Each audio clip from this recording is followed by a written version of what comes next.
Hello everybody and welcome to Change Bible Study. I was reading in the book of Mark chapter 9. Jesus was talking to the disciples and he was trying to school them when they were having issues and trying to answer their questions to why they could not do what he was doing.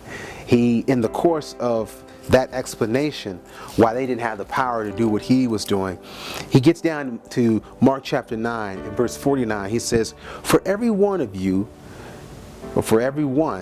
shall be salted with fire, and every sacrifice shall be salted with salt. And that was deep to me, because when I think about Jesus preaching, I think about salt. I think about back in the Beatitudes when he's talking about how we are the salt of the earth. But here, he's actually making an Old Testament reference and trying to bring it up to that issue right then. How every sacrifice is salted with salt. See, if you go back and look at Leviticus chapter 2, in the book of Leviticus chapter 2, when God was giving the instructions in regards to the sacrifices, here's what he says. He says, And every oblation of thy meat offering shall be seasoned with salt. Neither shalt thou suffer the salt of the covenant of thy God to be lacking from thy meat offering. With all thine offerings thou shalt offer salt. Why would God care that with every sacrifice it was to be salted? That with every gift it was supposed to be salt sprinkled over it? Obviously the salt means something. See, Jesus was getting us ready to transition from the act of physically killing an animal for sacrifice to offering something a whole lot more special. That was our own selves, offering our own lives back to him. Because when you read in Romans chapter 12,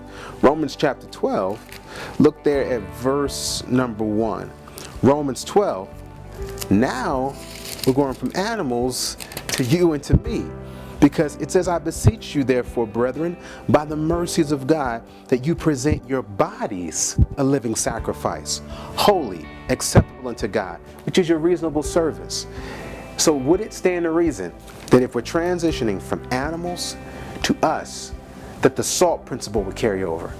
Clearly the salt has to mean something. And the principle of the salt, when Jesus says, make sure all your offerings are salted, the salt symbolizes his righteousness. The salt symbolizes Jesus' blessing on my act of sacrifice. And a lot of times, one of the reasons why our giving is so even self-centered, it's unfruitful, it's a very frustrating or joyless experience. We're doing the right thing, but we hate doing it. There's no salt.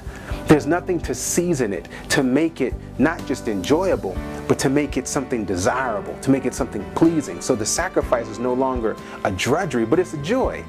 Because when we look at this verse, and when we see what Jesus is reminding us of, he's telling us to do what we do in his power. My sacrifice has to be covered by his righteousness. Even my good thing is unacceptable without it being done, not just in the name, but in the spirit of Jesus Christ. So when I do something for my spouse, I do it with a joy that person can, my wife feels it, my children feel it, the other people feel it. Like, wow, that's really sweet. You ever, when you do the right thing and your wife says, oh, that's so sweet. It tastes good. There's a savor to it.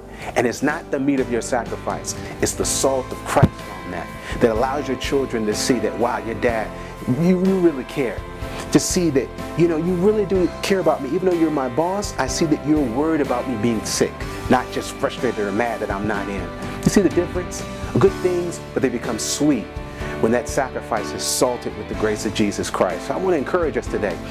Ask God for that salt on what we do. It may alter what we do, and even when we do that thing, it becomes a beautiful, sweet experience because there's salt on it, and it simply tastes better when you've got salt on it. So, I'm so glad that our God is a chef. He knows how to make good food. He knows how to make even the stuff that I try to do, make it something good that'll make a difference in somebody's life. I hope he does the same for all of us. Until next time, please remember that change is good.